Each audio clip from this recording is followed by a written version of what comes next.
नमस्कार, मैं हूं रवि कैंत्रा। एचएनएम पर वक्त है तीन बड़ी खबरों का। पहली बड़ी खबर से शुरुआत करते हैं। कांग्रेस ने साल दर साल बढ़ रहे सड़क हादसों में मौत के आंकड़ों को लेकर सरकार पर निशाना साधा। कांग्रेस के प्रदेश उपाध्यक्ष सूर्यकांत धस्माना ने कहा, 30 अप्रैल से चार धाम यात्रा की शुरुआत होने जा रही है, लेकिन उत्तराखंड में कोई रोड सेफ्टी अरेंजमेंट नहीं है। हर साल सड़क हादसों में मरने वालों का ग्राफ लगातार बढ़ता जा रहा है। 2024 में ओवर स्पीड और रैश ड्राइविंग में 983 लोगों की जान गई थी। वहीं उन्होंने सरकार से चार धाम यात्रा शुरू होने से पहले रोड सेफ्टी अरेंजमेंट करने की मांग की है।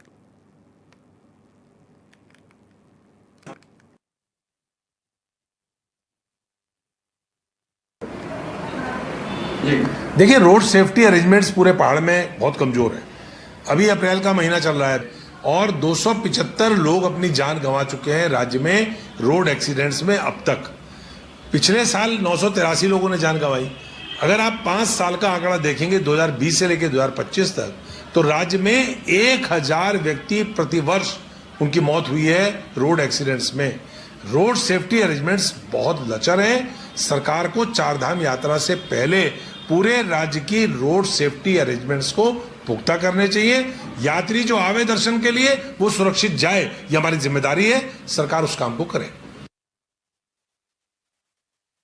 कांग्रेस ने सरकार पर निशाना साधा। उन्होंने कहा कि रोड सेफ्टी अरेंजमेंट को लेकर सरकार की क्या तैयारियां हैं, ये बताना होगा। हर साल का एक आंकड़ा उठाकर अगर देखें तो 1000 लोगों की मौतें सड़क दुर्घटनाओं में उत्तराखंड में हो रही हैं। चार धाम यात्रा 30 अप्रैल से शुरू होने वाली है। उससे पहले कांग्रेस सवाल उठा रही है कि यहां पर सड़क हादसों को रोकने के लिए, कम करने के लिए सरकार की ओर से रोड सेफ्टी अरेंजमेंट क्या है, उसको विस्तार से बताना होगा। और कांग्रेस सड़क हादसों पर सरकार को घेरती हुई नजर आ रही है। उत्तराखंड में कोई रोड सेफ्टी अरेंजमेंट नहीं है, यह आरोप लगाया। कांग्रेस ने निशाना साधा। उन्होंने कहा कि जिस तरीके से चार धाम यात्रा की शुरुआत होने वाली है और 2024 में ओवर स्पीड और रैश ड्राइविंग में 983 लोगों की जान गई थी, वहीं उन्होंने सरकार से चार धाम यात्रा शुरू होने से पहले रोड सेफ्टी अरेंजमेंट करने की मांग की है। तो कांग्रेस ने सवाल उठाए हैं और चार धाम यात्रा की शुरुआत से पहले ही कांग्रेस लगातार चार धाम यात्रा को लेकर सवाल उठा रही है। कांग्रेस के प्रदेश उपाध्यक्ष सूर्यकांत धस्माना ने कहा है कि 30 अप्रैल से चार धाम यात्रा शुरुआत हो रही है, लेकिन उत्तराखंड में कोई रोड सेफ्टी अरेंजमेंट सरकार की ओर से नहीं किए गए। उन्होंने आंकड़ों का जिक्र किया कि प्रति वर्ष 1000 लोग सड़क दुर्घटनाओं में अपनी जान गंवाते हैं। कांग्रेस ने साल दर साल बढ़ रहे सड़क हादसों में मौतों के आंकड़ों को लेकर सरकार को घेरना शुरू कर दिया है। अधिक जानकारी के साथ हमारे संवाददाता योगेश आर्य हमारे साथ लाइव जुड़ गए हैं।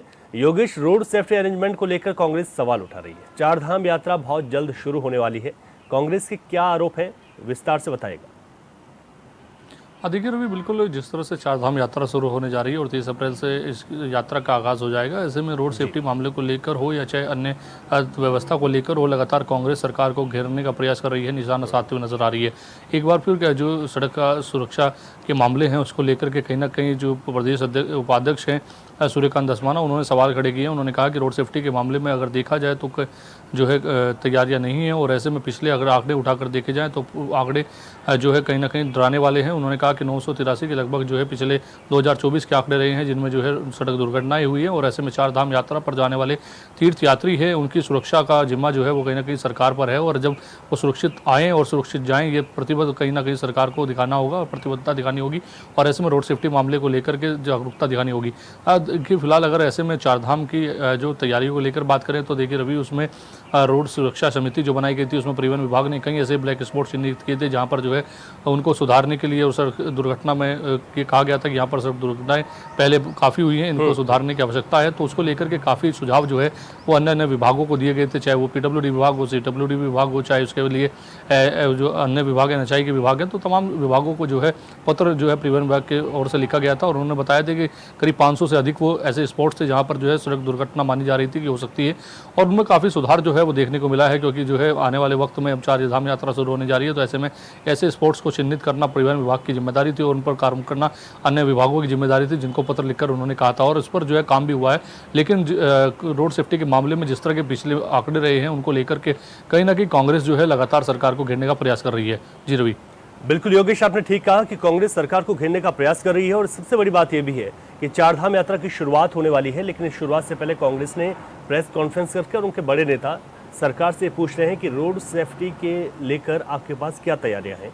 चार धाम यात्रा शुरू हो रही है, हम सरकार की तैयारियों को अगर ग्राउंड पर देखें तो अभी तक ये देखा गया है कि बहुत सारे जो विभाग हैं वो आपस में मिलकर इस समन्वय बनाकर खास तौर पर रोड सेफ्टी को लेकर गंभीर दिखाई दे रहे हैं। तो इन तैयारियों को अगर देखें और जहां जहां पर आपने ब्लैक स्पॉटों की बात भी की थी, कुछ ऐसे एरियाज हैं जहां पर लैंडस्लाइड ज़्यादा होती है या फिर लोग रैश ड्राइविंग करते हैं और इसके अलावा नशे में वाहन चलाना, ये जो तमाम चीज़ें हैं इनको लेकर इन पर कम करने, अंकुश लगाने पर सरकार की क्या तैयारियां हैं, परिवहन विभाग की क्या तैयारियां हैं इसको लेकर?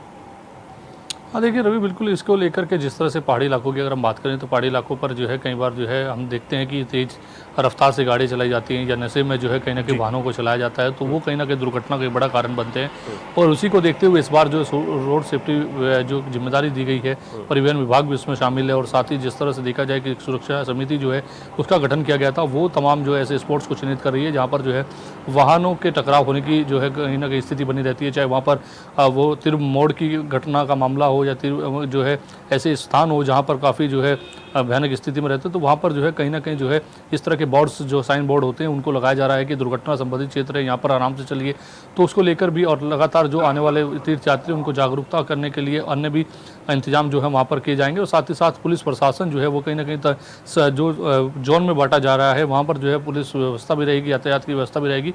आने जाने वाहन चालकों को जो है वहाँ पर रोक कर ये भी देखा जाएगा कि कोई नशे का सेवन तो नहीं कर रहा है। तो ये तमाम चीज़ें रहने वाली हैं और रोड सेफ्टी के लिए जो भी इंतजाम जो परिवहन विभाग की ओर से दिशा निर्देश दिए गए थे, ये कहा गया था इंतजाम होने आवश्यक है, उनको जो है पूरा जो है कहीं ना कहीं कर लिया गया है। ऐसा दावा जो है वो लगातार किया जा रहा है। आने वाले वक्त में साफ हो जाएगा कि चारधाम यात्रा को लेकर जो तैयारियां सरकार ने की हैं, जिनको लेकर दावा किया जा रहे हैं, वो आखिरकार कितनी बेहतर साबित हो पाएंगी। जी योगेश, चारधाम यात्रा से पहले जिस तरीके से कांग्रेस प्रेस कॉन्फ्रेंस कर रही है, प्रेस कॉन्फ्रेंस के माध्यम से पूछा गया, एक तो धारण क्षमता को लेकर सवाल उठाए थे कि यहाँ पर अगर यात्री पहुँचते हैं तो धारण क्षमता क्या रहेगी, क्या अनियंत्रित भीड़ होगी, तो क्राउड मैनेजमेंट के सरकार के पास क्या उपाय है। और ठीक दूसरे दिन कांग्रेस बात करती है कि रोड सेफ्टी अरेंजमेंट क्या है सरकार के पास। तो क्या चारधाम यात्रा से पहले कांग्रेस घेरना चाहती है सरकार को, बहुत सारे मुद्दों पर बात करना चाहती है? हाँ देखिए, बिल्कुल जिस तरह से देखा जाए कि अभी प्रदेश उपाध्यक्ष का बयान आया है, कल इस पर जो है प्रदेश अध्यक्ष का भी एक बयान आया था कि जो है हमारे कुछ लोग इस यात्रा मार्ग पर गए थे और वहाँ पर कई इंतजाम दिखाई नहीं दे रहे हैं। एक विधायक ने भी आरोप लगाया था कि जो काफ़ी लंबा एक रूट है जिस पर जो है 22 किलोमीटर का, जहाँ पर जो है पानी की पीने की व्यवस्था नहीं है। लेकिन अगर वहीं जो है विभागों की बात करें तो विभागों का कहना है कि वो तमाम तैयारियों को पूरा कर चुके हैं। सरकार का भी साफ तौर पर कहना है कि वो तैयारियाँ पूरी करने में जुटे हुए हैं। अंतिम रूप दिया जाएगा 24 तारीख की डेडलाइन जो है कहीं ना कहीं मुख्यमंत्री पुष्कर सिंह धामी ने दी हुई है कि 24 तक सभी विभागों को तैयारियां पूर्ण कर ली हैं। उसके बाद तो तमाम जो फीडबैक है वो लगातार वो लेते हुए नजर आ रहे हैं। लेकिन देखा जाए तो चारधाम यात्रा को लेकर के कहीं ना कहीं सरकार को घेरने का प्रयास जो है वो विपक्ष करता हुआ नजर आ रहा है। तरह तरह के जो चीज़ें हैं उनको सामने रखा जा रहा है कि वहाँ पर इस तरह की खामियां हैं, रोड सेफ्टी का मामला हो, चारधाम यात्रा पर तमाम व्यवस्थाओं का ना होने का जो है हवाला दिया जा रहा हो। तो तमाम जो मुद्दे हैं उनको लेकर कहीं ना कहीं कांग्रेस जो है निशाना साध रही है सरकार पर चारधाम यात्रा को लेकर। जी ठीक है योगेश, विस्तार से जानकारी के लिए बहुत शुक्रिया आपका। और अब बात करेंगे आज की दूसरी बड़ी खबर की। शिक्षा महकमे का खास कार्यक्रम प्रवेश उत्सव को जो उत्तराखंड प्रदेश भर में सरकारी स्कूलों में इस मकसद के साथ मनाया जा रहा था कि अभिभावकों और दाखिला लेने वाले छात्र छात्राओं का हौसला अफजाई हो सके। लेकिन राजकीय इंटर कॉलेज खेड़ी शिकोपुर में जहां पर एक बैनर प्रवेशोत्सव कार्यक्रम के तहत तो लगाया गया था, लेकिन इस राजकीय इंटर कॉलेज में पिछले 2 सालों से, यानी कि जब से यह स्कूल उच्चीकृत हुआ तब से आज तक कोई भी स्टाफ की नियुक्ति नहीं हुई। हालांकि इस बारे में छात्र छात्राओं से बातचीत की। उन्होंने बताया कि 8 से 20 किलोमीटर तक कोई दूसरा सरकारी कॉलेज नहीं है और सड़कों की हालत भी खराब है। तो शिक्षा विभाग का प्रवेशोत्सव कार्यक्रम यहाँ पर चल रहा है, लेकिन स्टाफ की नियुक्ति नहीं है। इस स्कूल में पढ़ना बच्चों की मजबूरी है क्योंकि आसपास 20 किलोमीटर तक कोई दूसरा स्कूल यहाँ पर नहीं है।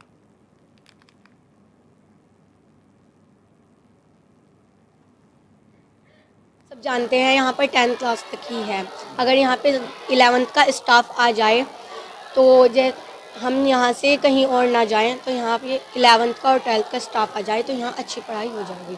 यहाँ की सड़कें हैं, टूटी हुई है, वो भी सही हो जाएगी, तो हमें कहीं और नहीं जाना पड़ेगा, यहाँ पे पढ़ाई हो जाएगी। 11th 12th का स्टाफ आ जाए। यहाँ पर 10th क्लास तक है। जैसे कि आप सब जानते हैं यहाँ पर 11th 12th होनी चाहिए, हमें ज़्यादा दूर नहीं जाना चाहिए क्योंकि यहाँ पर लड़कियों के लिए भी और वैसे भी बहुत अधिक समस्याएं होती हैं। यहाँ पे 11 12 का स्टाफ आ जाना चाहिए। हमें 10-10 किलोमीटर दूर नहीं दूर नहीं जाना पड़ेगा, इसलिए हम चाहते हैं कि यहाँ 11-12 का पूरा स्टाफ आ जाए। गुड़िया है, मैं कक्षा 10 में पढ़ती हूँ और हमें आगे की पढ़ाई के लिए यहाँ पर कि कक्षा 11 और 12 होनी चाहिए। यहाँ पर स्टाफ नहीं है। यहाँ पर स्टाफ नहीं है। 2023 में उच्चीकृत हो गया था ये विद्यालय, जीआईसी हो गया था, लेकिन अभी तक यहाँ पद सृजित नहीं हो पाए, जिसके कारण यहाँ स्टाफ नहीं आ पाया। जितनी जल्दी पद सृजित हो जाएंगे उतनी जल्दी स्टाफ आ जाएगा, जिससे सभी पूरे बच्चों को सहूलियत हो जाएगी और गाँव वालों को भी सहूलियत। 2 साल पहले हमारे जो स्कूल का है वो 10th से 12 तक उच्चीकरण हुआ था। माननीय धामी जी का पूरे गांव ने दिल से शुक्रिया अदा करा था। धाकड़ धामी जी हैं। उम्मीद ये हो गई थी कि अब स्कूल जो है वो अच्छी तरीके से, हमारे जो बालक और बालिकाएं हैं वो 10-10 किलोमीटर पैदल जाके 11 में एडमिशन लेते हैं और 12वीं पास करते हैं, जो कि बहुत लोग जो है मजबूरी में, गरीब लोग जो है अपने बच्चों को भेज नहीं पाते, ना वो पैदल जाने की स्थिति में होते। देखिए, मेरे संज्ञान में ये नहीं है कि हरिद्वार जनपद में ऐसा कोई विद्यालय है। खेड़ी शिवपुर है, राजकीय खेड़ी शिवपुर में इंटर कॉलेज खेड़ी शिवपुर में स्टाफ नहीं है।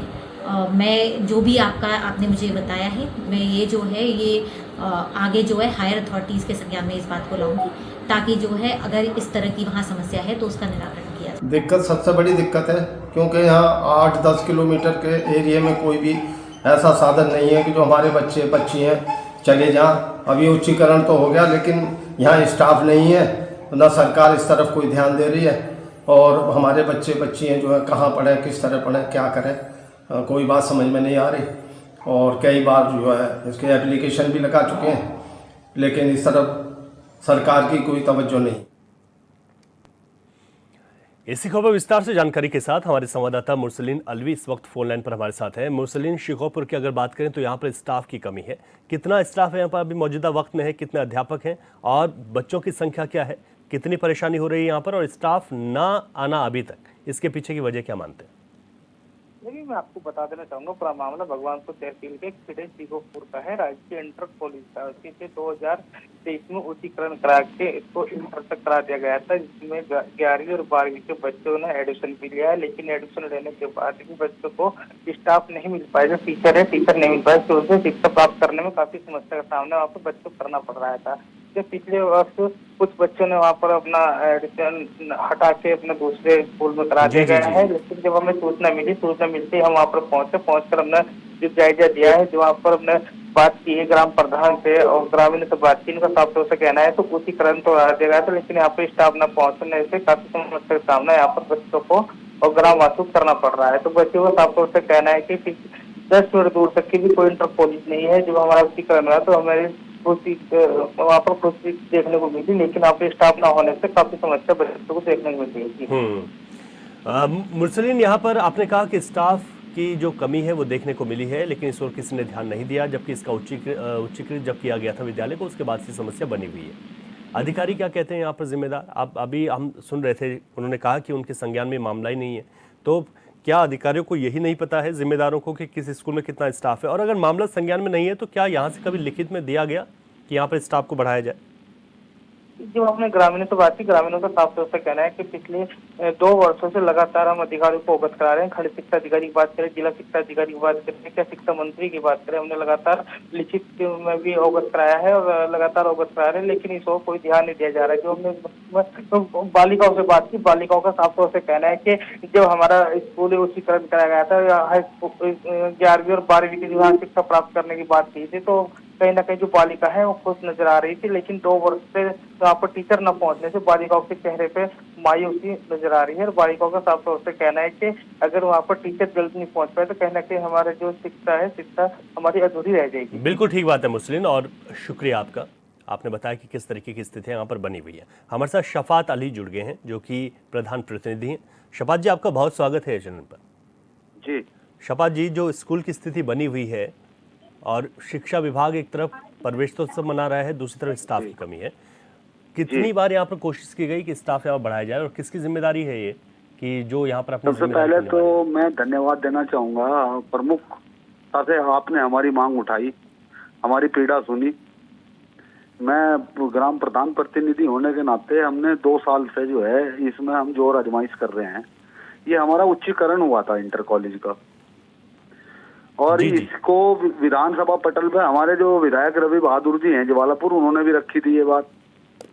जी। और साहब 2 साल से हम खंड शिक्षा अधिकारी, जिला शिक्षा अधिकारी, माननीय शिक्षा मंत्री जी, इन सबको लेटर लिख के स्कूल अपने माध्यम से लिख रहा है, हम अपने तरीके से लिख रहे हैं, बार बार न्यूज चैनल भी हमारी मदद कर रहे हैं। पर साहब पिछला सेशन भी जो है ऐसे ही निकल गया था, एडमिशन हुए थे, बच्चों को जब पढ़ाई लिखाई के लिए स्टाफ नहीं मिला तो मजबूरी के कारण जो है बच्चों को स्कूल छोड़ना पड़ा था। जी, जी।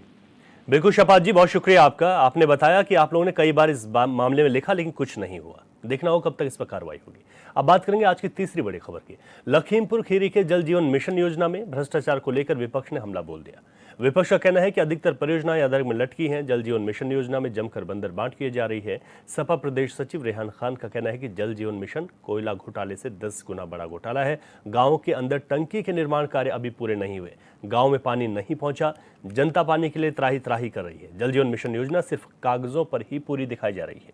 तो जल जीवन मिशन योजना को लेकर सवाल उठाए हैं। समाजवादी पार्टी के प्रदेश सचिव ने हमला बोला है कि जांच कराई जाए तो बड़ा घोटाला सामने निकल कर आएगा। अधिकतर परियोजनाएं आधार में लटकी हैं, योजनाओं में जमकर बंदरबांट की जा रही है। तो लखीमपुर खीरी से यहां पर ये आरोप लगे। टंकी में पानी नहीं आ रहा है। कितने दिन हो गए टंकियाँ लगे हुए? अरे लगे करीब हो गए 6 महीने। 6 महीने। जी सर। पानी क्या आया है कभी? एक बार आया है, 2 बार 3 बार ऐसे। तब से पानी नहीं आता? नहीं आता है। आज काम भी अधूरा पड़ा हुआ है। वो सब पड़ा ही है, वो तो है ही है, काम अधूरा है ही है, इसीलिए पानी नहीं आ रहा। नहीं आ रहा है।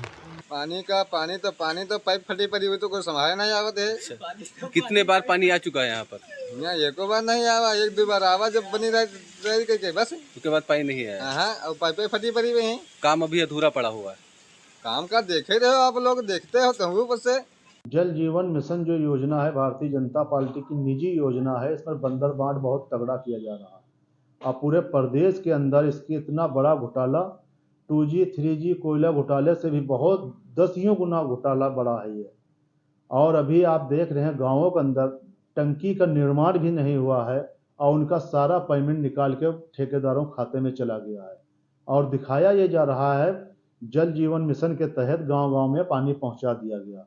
और हकीकत यह है पलिया विधानसभा 137 के पड़ोस ग्राम नंगला के अंदर अभी टंकी भी नहीं बनी है और खाली पाइपलाइन डाल करके सारा पैसा निकाल लिया गया है और अधिकारी कागजी कार्रवाई में ये चालू है, उनके गांव-गांव में पानी चल रहा है।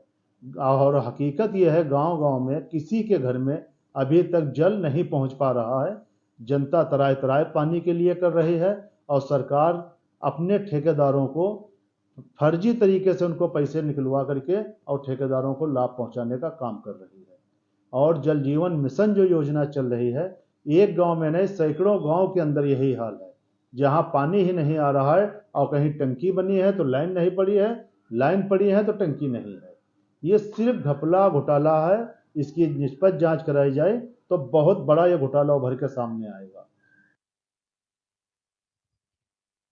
को लेकर यहां पर भ्रष्टाचार के आरोप समाजवादी पार्टी लगाती हुई दिखाई दे रही है। उनका कहना है कि अधिकतर परियोजनाएं अधर में लटकी हुई हैं, टंकियों का निर्माण तक नहीं हुआ, लोग आज भी यहां पर पानी के लिए त्राही त्राही कर रहे हैं। जल जीवन मिशन योजना सिर्फ कागजों पर पूरी हो रही है, जबकि धरातल परिस्थिति ठीक नहीं है, कुछ और ही है।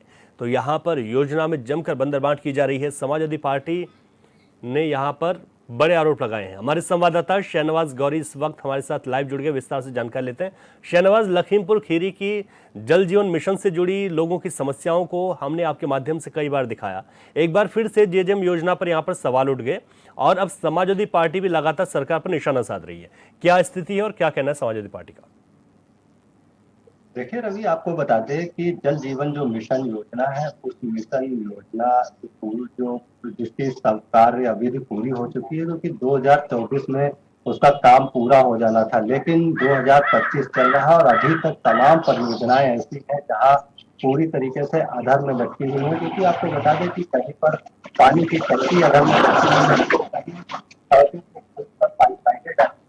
और सड़कें खुली हुई है और जिसके चलते सड़कों का विकास कार्य भी नहीं हो पा रहा। और गांव की अगर बात करें तो गांव में जो जल जीवन मिशन योजना के तहत पाइपलाइनें डाली गई हैं, टंकी लगाई गई, टोटियां लगाई गई, तो उनके घरों में लोग को पानी नहीं पहुंच रहा। वजह यह है कि जो जल जीवन मिशन जी, की जी, जी, जी। योजनाएं हैं वो अधर में लटकी हुई है।